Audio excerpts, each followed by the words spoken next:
अस्सलाम वालेकुम दोस्तों, वेलकम टू थलवाड़ी स्टूडियोज़। आज हम आपको दिखाएंगे कि गांव में सुबह का मंज़र किस तरह होता है। तो ये वीडियो हम बेसिकली नेचर पे बना रहे हैं कि कुदरती माहौल गांव में मतलब किस तरह सुबह। तो ये आप मेरे पीछे देख रहे होंगे कि गांव की मतलब ग्रीनरी वगैरह को।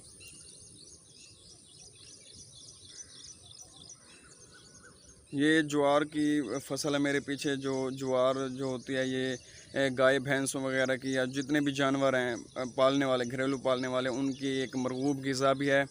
तो ये ज्वार जो है ये अगर गन्ना वगैरह ख़त्म हो जाए या गन्ने की फसल कभी कम पड़ जाए तो ये गन्ने की जगह में मतलब चीनी बनाने के भी काम आती है। लेकिन ये बहुत कम काम आती है चीनी बनाने के, क्योंकि ज़्यादा चीनी या गुड़ वगैरह वो गन्ने की फसल से ही बनता है।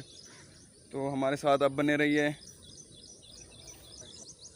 ये जो हमारे पीछे ज़मीन का टुकड़ा है ये तकरीबन 1 कनाल का टुकड़ा है। और ये इसकी बहुत ही ख़ास बात है। ख़ास बात ये है कि इधर कभी भी इस हल नहीं चलाया जाता। तकरीबन सदियों बाद कोई हल चलाया जाता है, वरना ये ज़मीन का टुकड़ा ऐसे ही पड़ा है।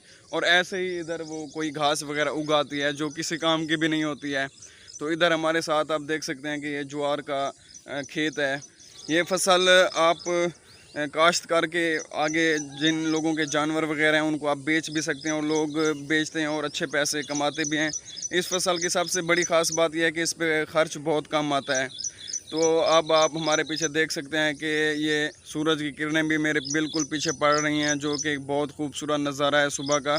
क्योंकि सुबह एक बहुत ही प्यारी होती है, बहुत खूबसूरत और बिल्कुल कुदरती माहौल होता है, जिसमें ना कोई शोर शराबा होता है ना कुछ। सुबह को लोग अपने काम काज वगैरह में जाते हैं, लेकिन काम काज जाने से पहले जिन लोगों के जानवर वगैरह जिन्होंने पाले होते हैं वो सुबह सुबह नमाज फजर की नमाज़ पढ़ के पहले इधर आते हैं, अपने घास वगैरह गाय भैंसों के लिए करके चारा वगैरह डाल के फिर वो काम पे जाते हैं।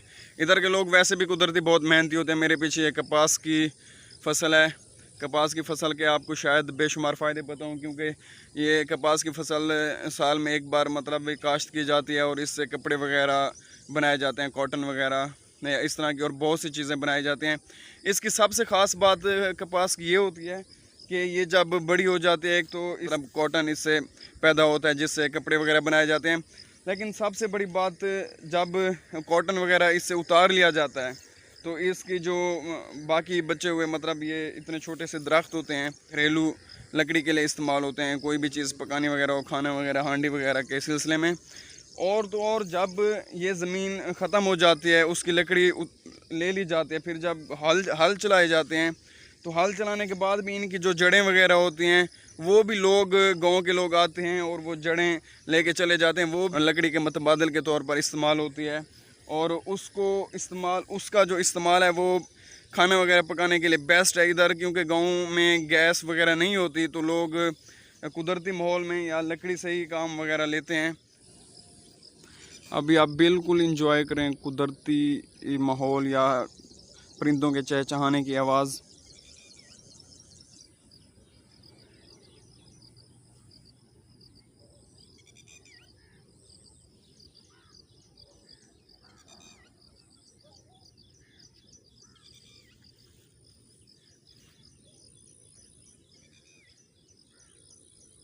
ये लोकल ज़ुबान में इस फसल को जंतर कहा जाता है। ये भी एक जानवरों के लिए, जो पालने वाले जानवर हैं उनकी एक मरगूब ग़िज़ा है। इसका सबसे ज़्यादा बेनिफिट ये है कि जिन लोगों के जानवर वगैरह होते हैं और उनकी ज़मीन होती है तो वो तो खुद ये फसल काश्त करते ही करते हैं। लेकिन अगर कोई और भी करें तो अच्छे दामों में ये फसल बिकती है। इसका ख़र्चा बहुत कम होता है, क्योंकि इसे हमें हफ्ता या 15 दिन बाद कोई एक आध दफ़ा पानी देना पड़ता है। फिर ये फसल खुद ब खुद ही बड़ी होती रहती है। तो इस फसल पे लागत जो है वो बहुत कम है, लेकिन इसकी आमदन बहुत अच्छी है। ये जंतर की फसल है, किस तरह की खूबसूरत ये नज़ारा पेश कर रही है ये गांव में लोग अपनी फसलें काश्त करने के साथ साथ अपने घर का चूल्हा जलाने के लिए सब्ज़ियाँ भी काश्त करते हैं। ये जो है बेल, ये जो लगी हुई है सारी की सारी बेल, ये सारी कद्दू शरीफ की बेल है। कद्दू की सब्ज़ी ये इधर उगाई जाती है। और ये जो हमारे ये जो बेलें वगैरह लगी हुई हैं उधर तक, ये हैं सब्ज़ तुरी जिसे कहते हैं, उसकी बेलें वगैरह लगी हुई हैं। और ये हमारे साथ भिंडी की सब्ज़ी है जो, और कहीं कहीं अभी है बाकी इन्होंने उतार लिया है। इससे जो भी भिंडी की एक ख़ास बात है कि ये तकरीबन 6 माह में 3 या 4 दफ़ा ये दोबारा काश्त हो जाती है। एक दफ़ा आप इनके दरख्त से भिंडी उतार लें, फिर दूसरी बार, फिर तीसरी बार, 3 दफ़ा ये एक ही दरख्त एक ही सीज़न में 3 बार ये फसल देती है। ये भाई जो हैं अपनी भैंसों वगैरह के लिए, जानवरों के लिए सुबह का वो जो उनका चारा है, घास वगैरह, वो काट रहे हैं।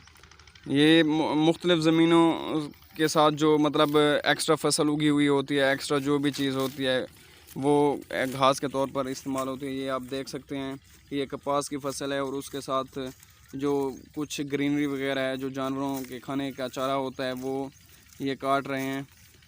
और ये साथ में जो इसने ये पहना हुआ है, ये घास जिसमें डाल रहे हैं, इसे लोकल ज़ुबान में कांबा कहते हैं। जो मतलब घास करते वक्त आप अपना जो भी घास है जमा वगैरह उसमें करते जाएं। ये इस भाई ने अभी तक जो मतलब जानवरों का चारा इकट्ठा किया है, ये जमा हुआ पड़ा है। इस वक्त मेरे पीछे जो है ये कमाद की फसल है। कमाद का हालांकि ये सीज़न नहीं है, क्योंकि जून जुलाई वगैरह गर्मियों में कमाद नहीं होता। कमाद सर्दियों में तकरीबन 11वें नवंबर वगैरह से शुरू हो के आगे मार्च अप्रैल तक जाता है। तो ये कमाद की फसल, ये जो कमाद है ये चीनी वगैरह या गुड़ बनाने के लिए फैक्ट्रियों में नहीं जाता, बल्कि ये कमाद जो आम दिनों में लोग गन्ने का जूस की रेडी वगैरह लगा के खड़े होते हैं या गन्ने का जूस बना के बेच रहे होते हैं, ये कमाद उनके लिए है। क्योंकि ये जो गुड़ चीनी वगैरह के लिए इस्तेमाल होता है वो नवंबर वगैरह में उसकी काश्त की जाती है, लेकिन इसकी काश्त आम दिनों में की जाती है। और इसका जो तना वगैरह होता है वो दूसरे कमाद से मोटा होता है, क्योंकि ये जूस के लिए इस्तेमाल होता है।